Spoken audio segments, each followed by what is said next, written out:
उत्तर प्रदेश के उप मुख्यमंत्री डॉक्टर दिनेश शर्मा रायबरेली के हरचंदपुर विकास खंड के अचलेश्वर रहवा में पहुंचकर जनवरी सभा को किया संबोधित। साथ में वर्तमान सरकार की उपलब्धियां गिनाते हुए सपा और कांग्रेस पर जमकर बरसे। उन्होंने कहा, हमारे दो राजीव गांधी ने कहा था, आज केवल 2 रह गए हैं और अब की बार 1 ही रह जाएगा। अखिलेश यादव पर हमलावर होते हुए उन्होंने कहा, यूपी के 2 लड़कों की जोड़ी जयंत यादव और अखिलेश यादव पश्चिम के दूसरे चरण के चुनाव को देखकर मायूसी छा गई है। वह यहीं नहीं रुके।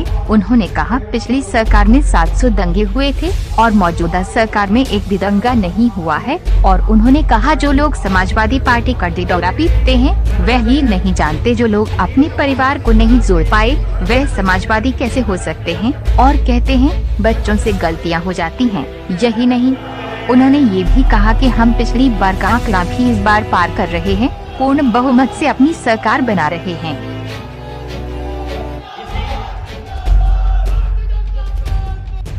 अभी उन्नाव से मैं यहाँ आया हूँ और यहाँ से उधर से उसके बाद सदर जाऊँगा और दूसरी जगह और जगह जाना है।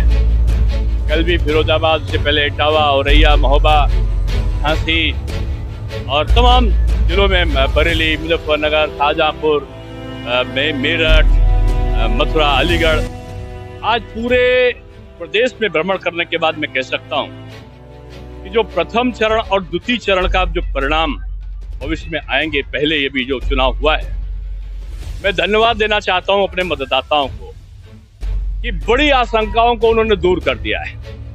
और जो जाति के आधार पर, संप्रदाय के आधार पर ध्रुवीकरण करने के सपने आ रहे थे लोगों को, मैं समझता हूं कल मतदान के बाद उनको बुरे सपने आना प्रारंभ हो गए हैं और 10 मार्च के बाद और बुरे सपने आएंगे हार के।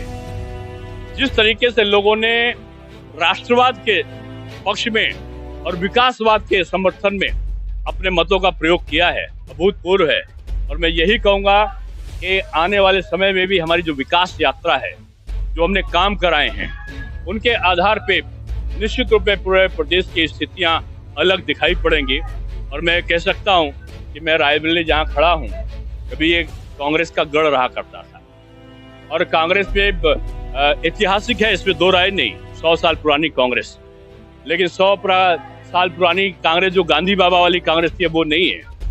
ये एक ऐतिहासिक जर्जर इमारत हो चुकी है और जर्जर इमारत जो है अब निर्बल जो नेतृत्व के कारण कभी भी ढह सकती है। यानी रायबरेली में तो अब इस ऐतिहासिक इमारत का ढहना बिल्कुल निश्चित है। और मैं कह सकता हूं कि कांग्रेस और उनकी सहयोगी दल समाजवादी पार्टी और उनकी सहयोगी दल बहुजन समाज पार्टी और उनकी सहयोगी दल MIM, ये सब मिल जाएं तब भी अब